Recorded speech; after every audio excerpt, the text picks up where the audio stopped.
It's 8 p.m. in Banjul, and this is the news for the headlines. Vice President Ajah Dr. Aissatou Njie Saidi graces the maiden edition of the Armed Forces Marathon Championship, staged under the aegis of the Commander-in-Chief. First Lady Madam Zainab Yahya Jammeh donates national equipment worth over $2 million to Edward Francis Small Teaching Hospital. Vision 2016 fields in the Central River region continue to produce bumper harvests against the backdrop of unrelenting efforts to produce enterprise locally to feed the teeming masses. Tuberculosis makes a dramatic comeback in the United Kingdom, seemingly catching health experts off guard. And driving rain and gale-force winds, powered by a surge of warm air, compound the misery of residents of the waterlogged parts of northern England. These are not the stories coming ahead this half hour. I am your presenter, FATOUMATA JOBE.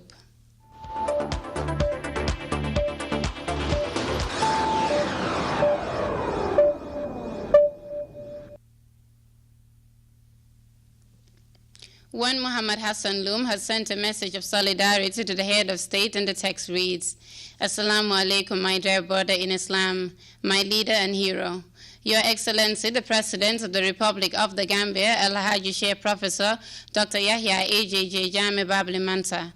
Thank you. You have lifted the face of Islam during an era where disbelievers are trying their utmost to destroy its pristine image. You have been very consistent over the years, Your Excellency, in strongly upholding all forms of Islamic values, thereby rejecting the fields of the hypocritical West, such as homosexuality, neocolonialism, and all other forms of Western freedoms which are truly ungodly. My message is simple, Your Excellency. We strongly support your pronouncements and will ensure that your goals and missions succeed, inshallah. When I say we, I mean all Muslim youths in the Gambia and Gambian Muslims abroad. There are many who do not understand that Islam protects the rights and interests of everyone, be you minority or majority. And this is where Gambia Supreme Islamic Council and its Falah Radio will play great roles of teaching and allaying the fears of the masses. We are proud and are forever grateful to Allah for giving us a leader like Your Excellency. After all, we do not live for something, then we shall die for nothing. Allah is the creator of all, yet still we are afraid to live by his dictates due to the prejudice of a corrupt few or a majority who call themselves civilized or developed. We shall also not allow an unscrupulous few to use this for their selfish gain. And this is in reference to your allusion to self-appointed Islamic policemen. In fact, only those who are allowed to educate the masses on this topic should officially speak and act. Yes, we support your efforts to uphold true Islamic values in this country. May Allah bless and always keep you safe. It ends. The Gambia's main referral hospital on Wednesday received an assortment of neonatal equipment worth $2.2 million from the First Lady, Her Excellency Madam Zainab Yahya Jammeh. The equipment were presented by the Vice President and Women's Affairs Minister on behalf of Madam Jammeh. Details in this report by Umenjai.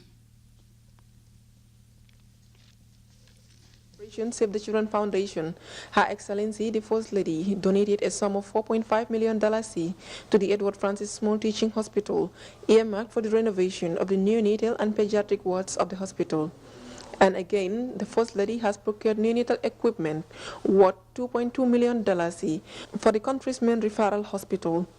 The presented items, which include infant warmers, incubators, and nebulizers, among others, are believed to be very vital in the function of the neonatal unit, where babies with different sicknesses are treated. The Executive Director of Operation Save the Children Foundation conveyed First Lady's message of proper upkeep of the vital items to the beneficiary hospital. Her Excellency the First Lady would like us to again buttress the need for the hospital to train the current maintenance team in biomedical equipment maintenance. Maintenance is very important. Routine checks of the equipment is important. Regular cleaning of the equipment is very important. So it's very, very important that these equipment are maintained the way they should be maintained, because they're quite sophisticated, they're very advanced, and they were ordered by the hospital management. We are very particular and concerned. And the ICU of the neonatal ward should remain an ICU. Officials from the beneficiary hospital took turns to thank First Lady Jammeh for the much-needed neonatal equipment. On behalf of the management, we are promised to carry out this this equipment and take care about the maintenance, regular maintenance of that. This is a very good step in the hospital to have an intensive care, pediatric intensive care unit in the hospital will help us to save children and decrease the mortality rate of them. Thank you very much.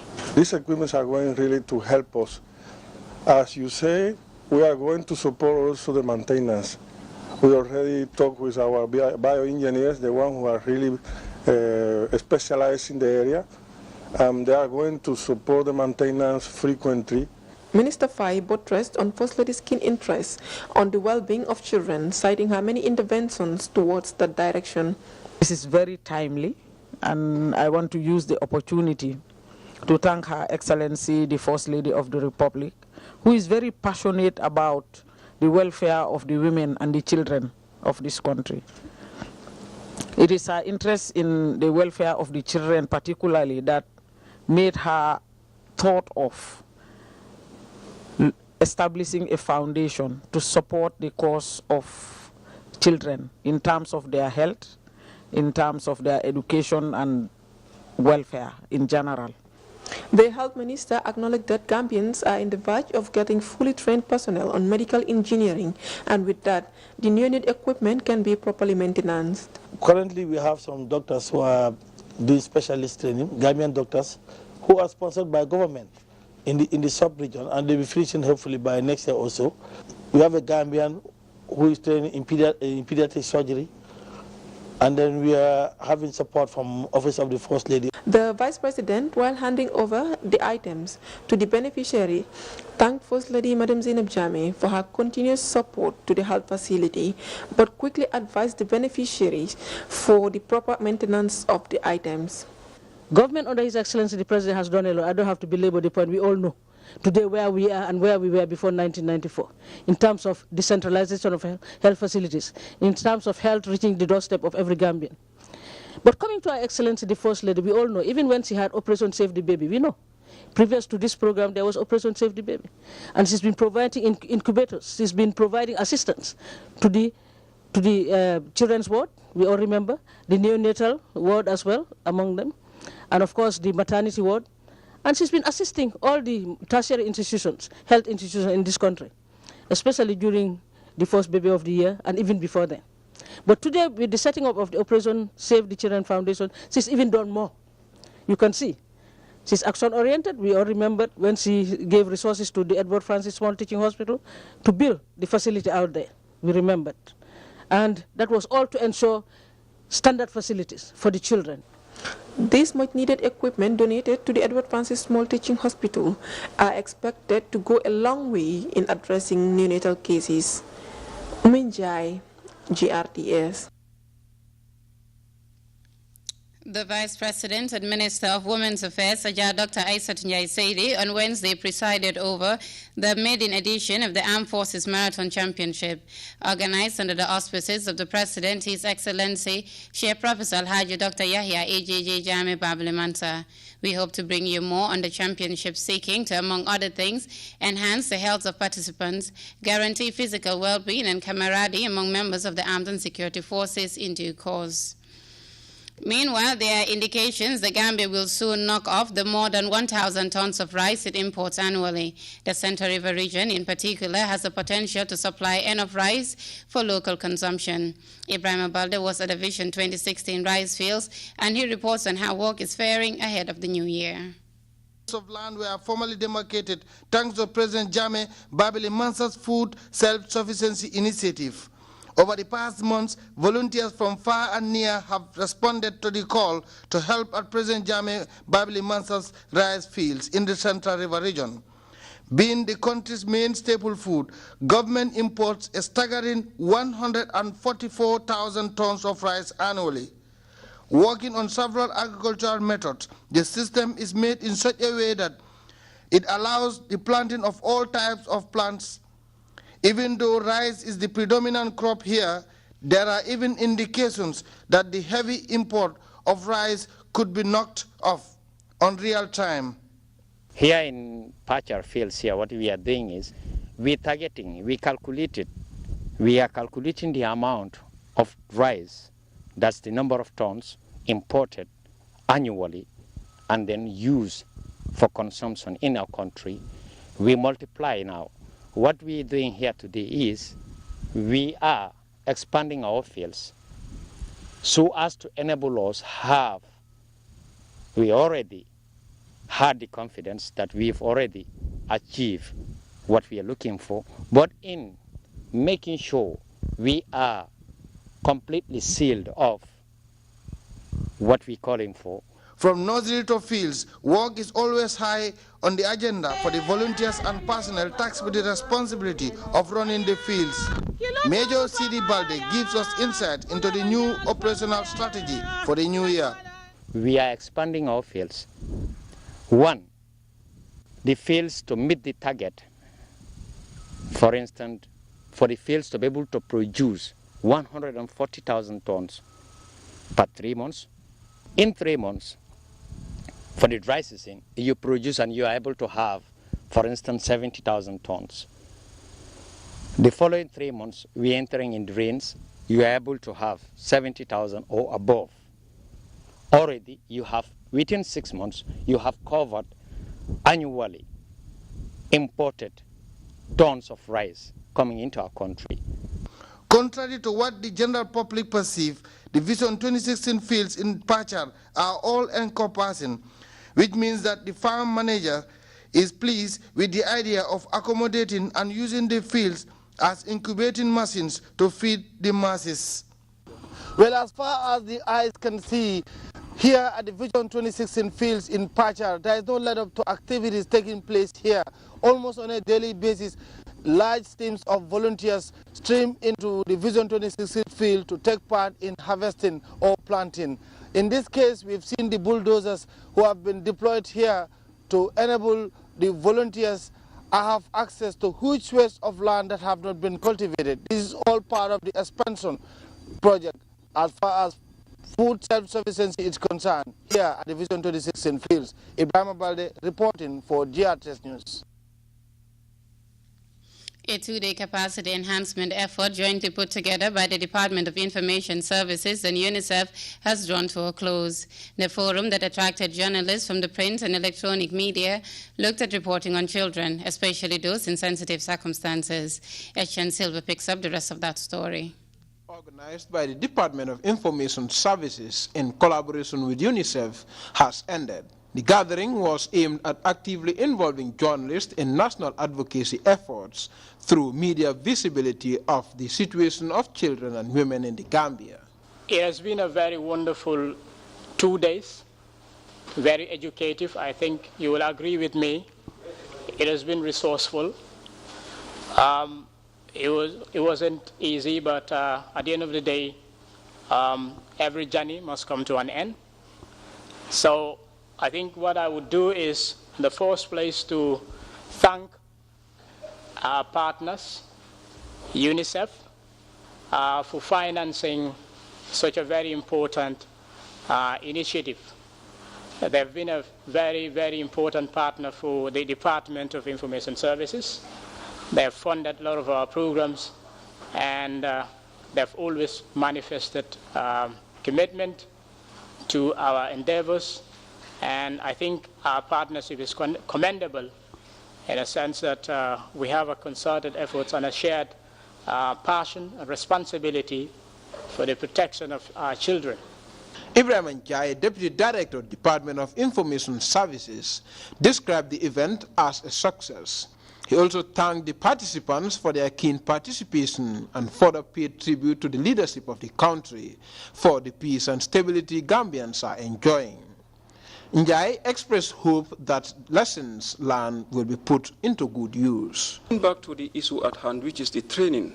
I think today marks a very important day. As I said the other day, everything has a beginning.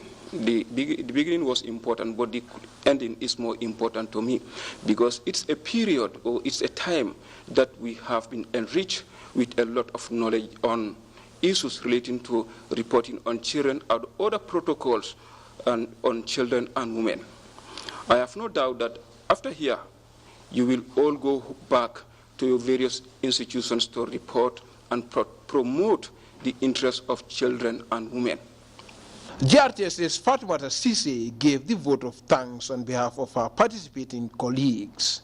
She noted that a lot has been learned by them. We managed to gather so much relevant information during the course of this two-day forum, and as we speak now, on behalf of my colleagues, I would like to inform the organizers as well that we are already equipped with the most requisite skills and knowledge with regards to the UNCRCs and on the professionalism in reporting on children's issues, and this will go a long way in enhancing our job at our various media houses. And I will not go on without thanking you also, the participants, for taking time to participate in this two-day forum.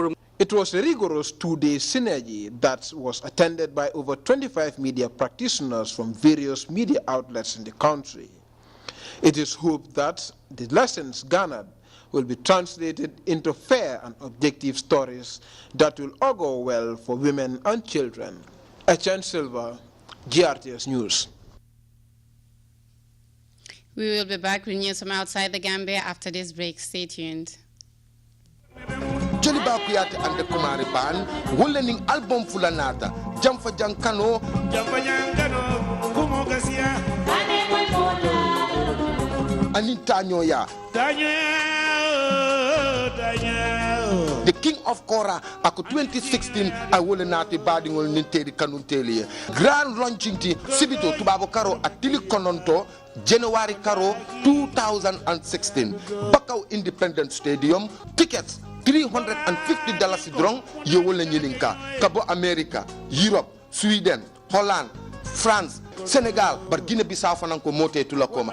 Otombading Gambian goal, Jamfa Jankano, Anintanyoya. Guest artist, Wolmu Jamalati, Wolum Yusufangom Jollof Manti, Female Artist Association, Kucha from Senegal, TFM, Afana Niala Delegation Binalale, Kanama Be Nyimbenku Mato. Sponsors, Banjul Breweries Limited, Yuki Family, Wolle Bejaliba Dandana, Nilungal.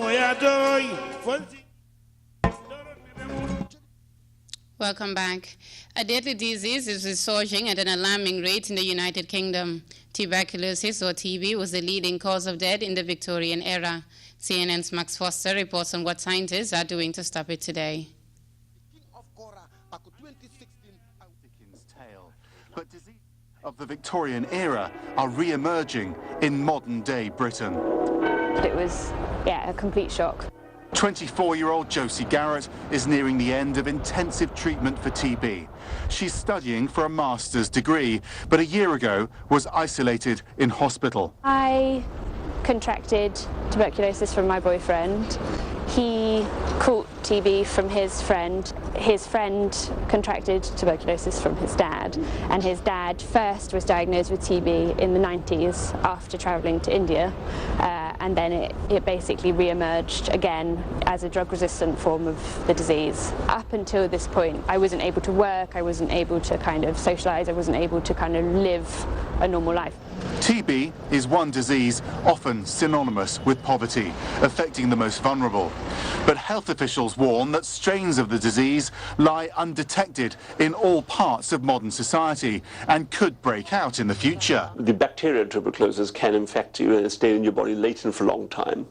And it becomes reawakened again and manifests itself as a disease when something happens to your immune level. Tuberculosis was one of the deadliest diseases in the Victorian era, killing 1 in 4 people at one point, and thousands of victims are buried here at this cemetery. Of course, the situation isn't as bad today, but there are parts of London where TB rates are higher than they are in Rwanda or Iraq. And a recent study by Britain's National Health Service found that other diseases common in the 19th century are making a comeback. Notably, there's been a huge rise in scarlet fever, 14,000 cases in the last year, the highest since the 1960s. We have seen a rise in the cases of tuberculosis. We've seen a rise in the cases of whooping cough. We have seen more measles in the last 10 years than we'd seen in the 10 years before that. In fact, over the last 5 years in England, cases of scarlet fever have risen by 136%, scurvy by 38% and cholera by 300%, though for scurvy and cholera the numbers are very small. So why the resurgence? Reduced vaccine uptake, for example, with measles, reduced population immunity, for example, with whooping cough, increased poverty, as well as an influx in migration and malnutrition. 200 years later, and age-old afflictions, poverty, malnutrition, lack of healthcare, contributing to the rise of Victorian-era diseases today. Max Foster, CNN London. Europe is saying a stormy goodbye to 2015, thanks largely to an extreme weather front in the North Atlantic. A surge of warm air flow from the west has created a massive low-pressure system, bringing high winds and heavy rains that could prove disastrous for the British Isles, where large areas of northern England are already underwater. We have more in this DWTV report.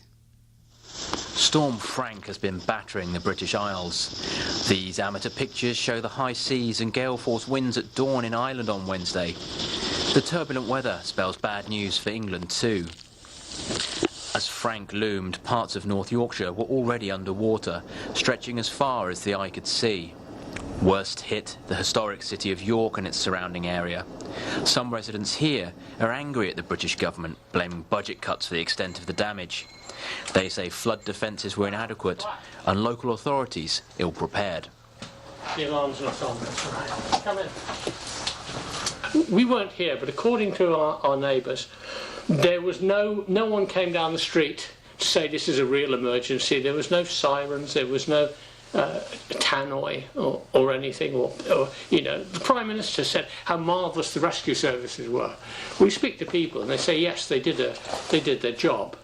But politicians are using this "aren't our soldiers wonderful" to deflect the fact that they made funding decisions which have led to these areas they're hiding as ever. In York, many houses had been evacuated over the Christmas period after the flooding rose to waist deep in some streets. The water has subsided slightly, but forecasters said Storm Frank's arrival would worsen the situation. In nearby Tadcaster, an almost 300-year-old bridge was swept away overnight. The worst seems not yet to be over for the inundated region.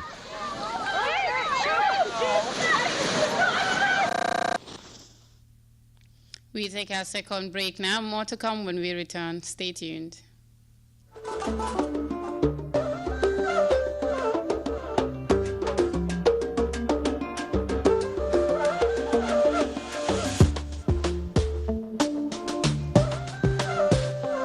Hi, I'm Babuka. When I'm on the internet, I go to YouTube, check out my team, send email, make Skype calls, see what's new on Facebook, and chat on WhatsApp. To do all that I want to do online, the fastest and the best way is to use Sunu Bundle from QCell. Sunu Bundle is available in 20 megabytes, 40 megabytes, 80 megabytes, 150 megabytes, and 300 megabytes. To get Sunu Bundle, just dial *303# and select your bundle of choice. QCell has reduced the cost of SIM cards from $50 to $10. Yes, only $10. QCell Sunu SIM also comes with $10 credit. So what are you waiting for? Browse now and pick up a QCell SIM card today. Call 111 for more information. Sunu SIM, Sunu Bundle, Sunu Bus.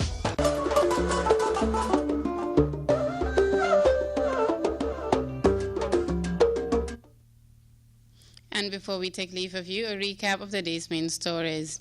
Vice President Dr. Aissat Nyaiseli has graced the maiden edition of the Armed Forces Marathon Championship, staged under the aegis of the Commander-in-Chief. First Lady Madam Zainab Yahya Jammeh has donated neonatal equipment worth over $2 million to the Edward Francis Small Teaching Hospital. Vision 2016 fields in the Central River region are continuing to produce bumper harvests against the backdrop of unrelenting efforts to produce enough rice locally to feed the teeming masses. Tuberculosis has made a dramatic comeback in the United Kingdom, seemingly catching health experts off guard. And driving rain and gale force winds powered by the surge of warm air are compounding the misery of residents of waterlogged parts of northern England. That's all we have for now. Join us again at 10 for more news. Until then, I am your presenter, FATOUMATA.